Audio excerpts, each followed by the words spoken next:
ஆன்மீக சொந்தங்கள் அனைவருக்கும் அன்பான மாலை வணக்கம். நாம் நம்மளுடைய சேனலில் தொடர்ந்து நிறைய சுவாரஸ்யமான ஆன்மீகம் சார்ந்த தகவல்களை தாங்க பார்த்துட்டு வந்துட்டு இருக்கோம். அந்த வரிசையில் இப்போ என்ன பார்க்க போகிறீங்க அப்படின்னா, வரக்கூடிய முதல் அமாவாசை தை அமாவாசை அப்படின்றது ஜனவரி மாதம் 18ஆம் தேதி அன்னைக்கு ஞாயிற்றுக்கிழமை அன்னைக்கு வந்திருக்கு. ஸோ அமாவாசை அப்படின்றது முன்னோர்களை வழிபடுவதற்கு முக்கியமான ஒரு நாள் அப்படின்னு சொல்லுவாங்க. அதாவது அமாவாசை அப்படின்றது மிகச் சிறப்பான ஒரு நாள் தான். மகாலய அமாவாசையில் நமக்கு ஆசி வழங்குறதுக்காக பித்ருலோகத்தில் இருந்து பூமிக்கு வந்த முன்னோர்கள் தை அமாவாசை அன்னைக்கு தான் மீண்டும் பித்ருலோகத்துக்கு வந்து போவாங்க. ஸோ இது வந்து புண்ணியம் மிகுந்த ஒரு நாள்னு சொல்லலாம். அமாவாசை தினம் அப்படிங்கிறது ரொம்ப ரொம்ப முக்கியத்துவம் பெற்றது.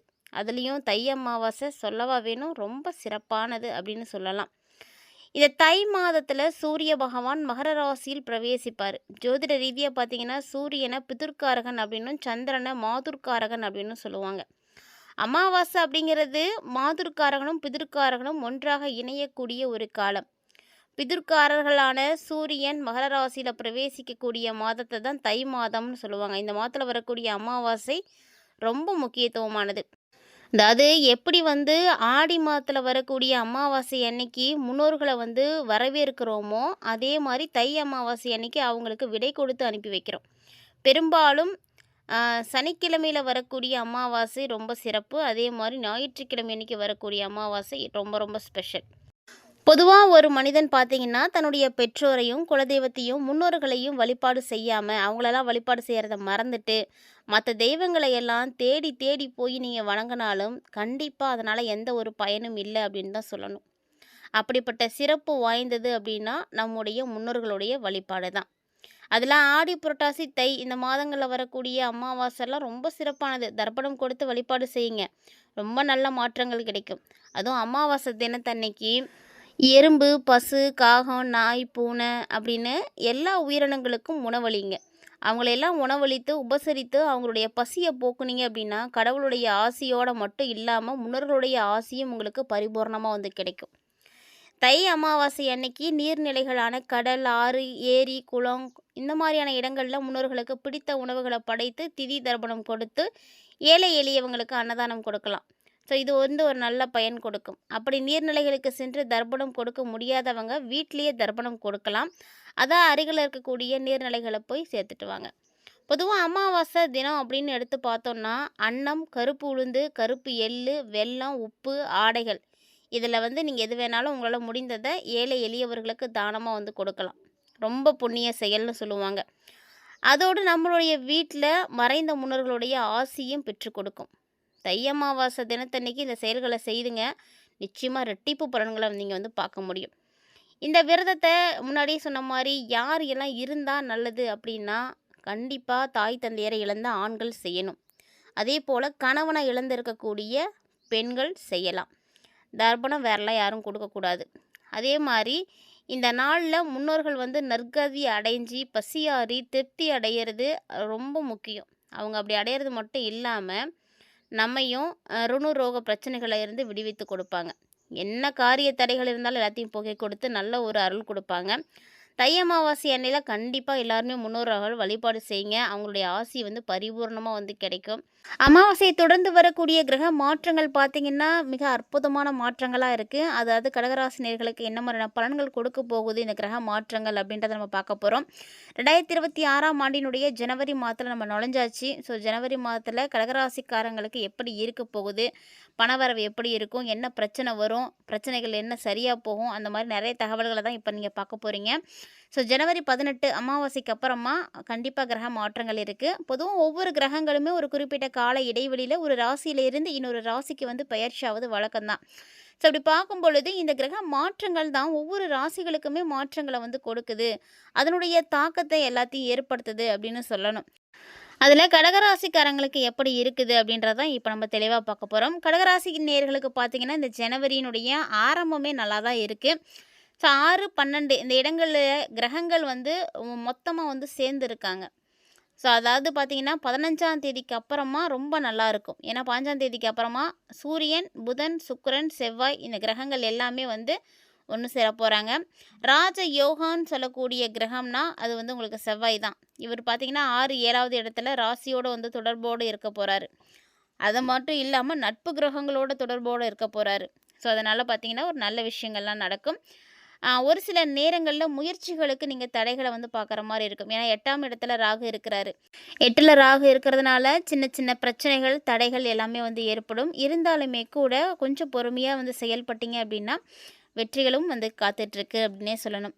ஒரு சிலரில் வந்து பார்த்திங்கன்னா ஒரு சில விஷயங்களில் தடைகள் வந்து ஏற்படும் தான். அதுவும் குறிப்பாக கடகராசிக்காரங்க இந்த காலகட்டங்களில் அப்பா அம்மாவுடைய பேச்சை வந்து கேட்கவே மாட்டீங்க. கேட்க முடியாத ஒரு சூழ்நிலைகள் தான் இருக்கும். ஸோ அவங்க சொல்கிறத கேட்க மாட்டீங்க, அவங்கள பார்த்துக்க முடியாது. இந்த மாதிரியான சூழ்நிலைகள் எல்லாமே உங்களுக்கு ஏற்படும்.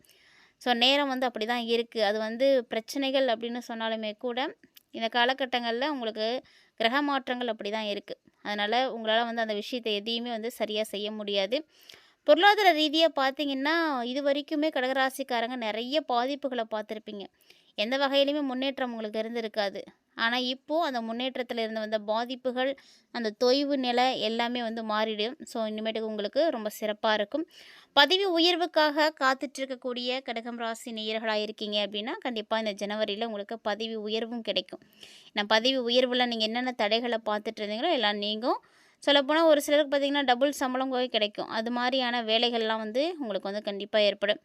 தங்கம், உலோகம், இரும்பு, துத்தநாகம், பித்தளை இது போன்ற உலோகம் சம்மந்தமான பிஸ்னஸ் செய்யக்கூடிய எல்லாருக்குமே ரொம்ப சிறப்பாக இருக்குது. குறிப்பாக கடகராசிக்காரங்க பிஸ்னஸ் ஸ்டார்ட் பண்ணுறீங்க அப்படின்னா இந்த மாதிரியான பிஸ்னஸ் எதுவும் ஸ்டார்ட் பண்ணிக்கோங்க, ரொம்ப நல்லாயிருக்கும். அதே போல் கடந்த காலத்தில் என்னென்ன கஷ்டங்களை பார்த்துட்டு இருந்தீங்களோ, பணம் சார்ந்த விஷயங்களில் பிரச்சனைகள் வந்து பார்த்துட்டு இருந்தீங்களோ அது எல்லாமே இப்போ உங்களுக்கு வந்து எல்லாம் சரியாக போயிடும். ஸோ ஜனவரிலேருந்தே உங்களுக்கு நிறைய மாற்றங்கள் உறுதியாக கிடைக்கும். கடகராசி நேயர்களை பொறுத்த வரைக்கும் 2026 ஒரு மிகப்பெரிய அளவில் மாற்றங்கள் உங்களுக்கு உருவாகும். அது மட்டும் இல்லாமல் இந்த நாளில் பார்த்தீங்கன்னா நீங்கள் நினைக்க முடியாத விஷயங்கள் எல்லாமே நடக்கும். அந்நிய மொழி பேசக்கூடியவங்களுடைய தொடர்பு அதிகமாக வந்து கிடைக்கும். ஸோ ஜாதி, மதம், இனம், மொழி எல்லாம் கடந்து உங்களுடைய நட்பு வந்து ரொம்ப சிறப்பாக இருக்கும். ஸோ அந்த மாதிரியான நட்புக்கள்லாம் வந்து இப்போ கிடைக்கும். இந்த நண்பர்கள் மூலமாக உங்களுக்கு விரயங்களும் வந்து காத்துட்ருக்கு. ஸோ அதனால் அந்த விஷயத்துலேயும் கொஞ்சம் கவனமாக இருந்துக்கோங்க. எப்போதுமே எந்த ஒரு விஷயத்தையுமே மற்றவங்கள நம்பி செய்யாதீங்க. ஸோ மற்றவங்கள நம்பி நீங்கள் செய்கிறீங்க அப்படின்னா அதன் மூலமாக உங்களுக்கு கிடைக்கக்கூடியது முழுக்க முழுக்க ஏமாற்றமாக தான் இருக்கும். ஸோ கடகராசி நேயர்கள் விரயங்கள் வரக்கூடிய அமைப்பு இருக்குது. அது மட்டும் இல்லாமல் மற்றவங்கள நம்பி ஏமாறக்கூடிய சூழ்நிலையும் இருக்குது.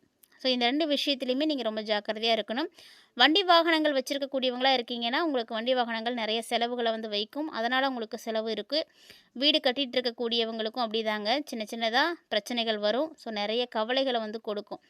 அதே மாதிரி எல்லா விஷயங்களுமே உங்களுக்கு 15ஆம் தேதிக்கு அப்புறமா செவ்வாய் 7வது இடத்துக்கு வந்ததுக்கு அப்புறமா உங்களுடைய ராசி அவர் வந்து பார்க்க ஆரம்பித்ததுலேருந்து பார்த்தீங்கன்னா ஒரு சில விஷயங்கள் உங்களுக்கு சாதகமாக மாற ஆரம்பிச்சிடும். ஜனவரி 15க்கு அப்புறமா 15 வரைக்குமே உங்களுக்கு ஒரு சில மாற்றங்கள் இப்படி தான் இருக்கும். இந்த காலகட்டங்களில் ஜனவரி மாதத்தில் 3வது 4வது வாரம் பார்த்திங்கன்னா கடகராசிக்காரங்களுக்கு ரொம்ப நல்லாயிருக்கும். ஸோ நிறைய மாற்றங்கள் கிடைக்கும். கல்வி பயிலக்கூடிய மாணவர்களாக இருக்கீங்க அப்படின்னா உங்களுக்குமே ஒரு சிறப்பான ஒரு நேரம் தான். ஸோ நல்ல மதிப்பெண்கள் வந்து எடுக்கக்கூடிய காலகட்டம். குறிப்பாக நீட் தேர்வு இந்த மாதிரி ஏதாவது எக்ஸாமுக்காக தயாராகிட்டுருக்கீங்க அப்படின்னா உங்களுக்கு வந்து ஒரு நல்ல காலகட்டம், நல்ல அமைப்பு இருக்குது. ஸோ உங்களால் நிறைய விஷயங்களை வந்து செயல்படுத்த முடியும். ஆனால் முன்னாடி சொன்ன மாதிரி யாரையும் நம்பி செய்யாதீங்க. உங்களால் முடிந்ததை நீங்களே செய்யுங்க, முயற்சி பண்ணுங்கள். அடுத்தவங்க செய்வாங்க அப்படின்னு பார்த்து ஏமாந்துடாதீங்க. ஏன்னா ஒருவேளை நீங்கள் அவங்கக்கிட்ட நம்பி எந்த பொறுப்புகளையும் ஒப்படைக்கிறீங்க அப்படின்னா கண்டுக்காமல் இருக்காதீங்க. ஸோ அவங்கள நீங்கள் தொடர்ந்து வந்து ஃபாலோ பண்ணி தான் ஆகணும். இல்லை அப்படின்னா அந்த விஷயம் நடக்கவே நடக்காது. இதெல்லாம் சின்ன விஷயந்தானே, சாதாரண விஷயந்தானே அப்படின்னு நினச்சி மட்டும் எதையுமே அசால்ட்டாக வந்து செய்யாதீங்க. அசால்ட்டாக நீங்களும் இருக்காதீங்க. ஏன்னா இது எல்லாமே உங்களுக்கு தடைகளை வந்து ஏற்படுத்தும். முயற்சிகள் அப்படின்னு நீங்கள் எதெல்லாம் எடுத்து வைக்கிறீங்களோ அது எல்லாத்துலேயுமே சின்ன சின்ன தடைகள் கண்டிப்பாக இருக்கும். இந்த தடைகள் எவ்வளவு வந்தாலுமே கூட நீங்கள் தொடர்ந்து போராடினீங்க அப்படின்னா கண்டிப்பாக வெற்றி கிடைக்கும். எடுத்த காரியங்களில் வெற்றி கிடைக்கணும் அப்படின்னா கண்டிப்பாக அதுக்காக நம்ம கொஞ்சம் கஷ்டப்படுற மாதிரி தான் இருக்கும். சொல்லப்போனால் இந்த ஜனவரி மாதம் வெற்றிகளை நிறைய சேர்க்கக்கூடிய ஒரு மாதம். அதுவும் ஜனவரி 18க்கு அப்புறமா இன்னும் நல்லாயிருக்கும். குறிப்பாக இந்த காலகட்டங்களில் உங்களுக்கு முன்னோர்கள் இருக்காங்க, அவங்கள வழிபாடு செய்யக்கூடிய பாக்கியம் இருக்குன்னா, கட்டாயமா நீங்க அவங்கள வழிபாடு செய்யுங்க. அவங்கள வழிபாடு செய்துட்டு, நீங்க அதுக்கப்புறம் செய்யக்கூடிய செயல்கள் எல்லாமே உங்களுக்கு பல மடங்கு நன்மைகள கொடுக்கும். பல மடங்கு பணவரவுகள் வந்து கொடுக்கும். பொருளாதாரத்தில நல்ல ஒரு ஏற்றத்த வந்து கொடுக்கும். ஸோ கடகராசிக்காரங்களுக்கு பார்த்தீங்கன்னா, அஷ்டமத்தில இருந்த சனி பகவான் விலகப் போறாரு அப்படின்றதுனால மிகப்பெரிய அளவுல நல்ல ஒரு மாற்றங்கள் கிடைக்கும். ஏன்னா, நீங்க பட்ட கஷ்டங்கள் எல்லாமே வந்து காணாமல் போக போகுது.